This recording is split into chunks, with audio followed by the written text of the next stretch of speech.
Many housing experts originally voiced concern that the mortgage forbearance program, which allows families impacted financially by COVID to delay mortgage payments to a later date, could actually lead to increase in foreclosures when these programs come to an end. Some of these experts originally forecasted that up to 30% of the homeowners would choose to enter forbearance.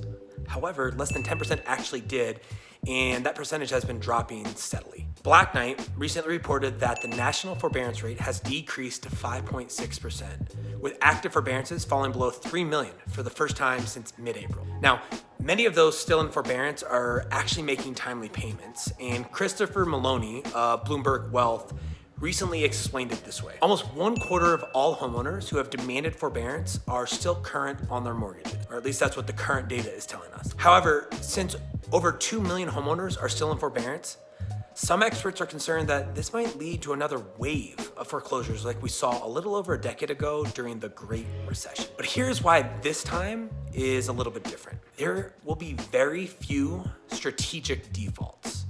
You see, during the housing crash 12 years ago, many homeowners owned a house that was worth less than the mortgage they had on that home. This was called negative equity or being underwater.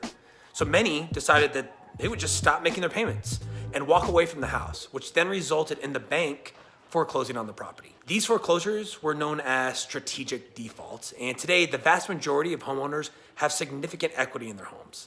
And because of that, this dramatically decreases the possibility of these strategic defaults happening again. Aspen Grove Solutions, which is a business consulting firm, recently addressed the issue in a study titled Creating Positive Forbearance Outcomes. And they said that unlike in 2008, strategic defaults have not emerged as a serious problem.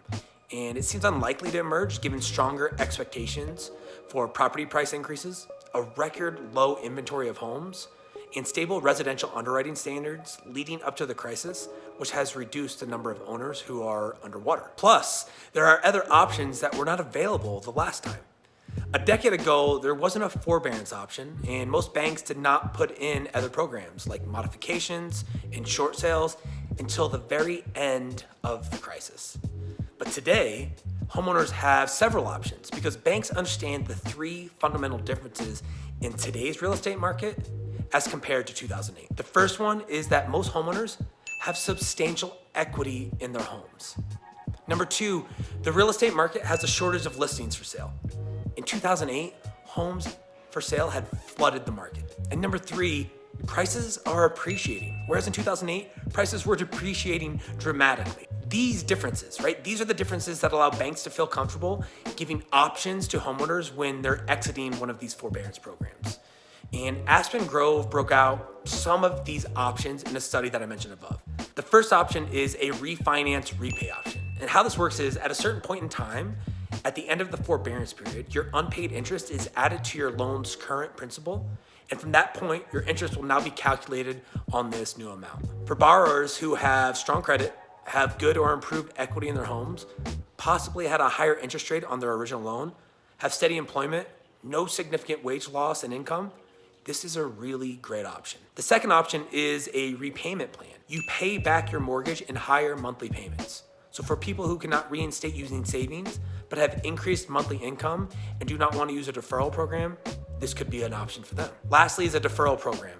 And this is when you shift payments to the end of the loan term. For borrowers who lost income temporarily and regained most or all of their income, but are not in a position to refinance due to credit score, home equity, or low total loan value, this is an option that they can pursue as well. Now, each one of these programs enables the homeowner to remain in the home. But what about those who don't qualify for these programs? You see, homeowners who can't catch up on past payments and don't qualify for the programs that I've mentioned above have two options.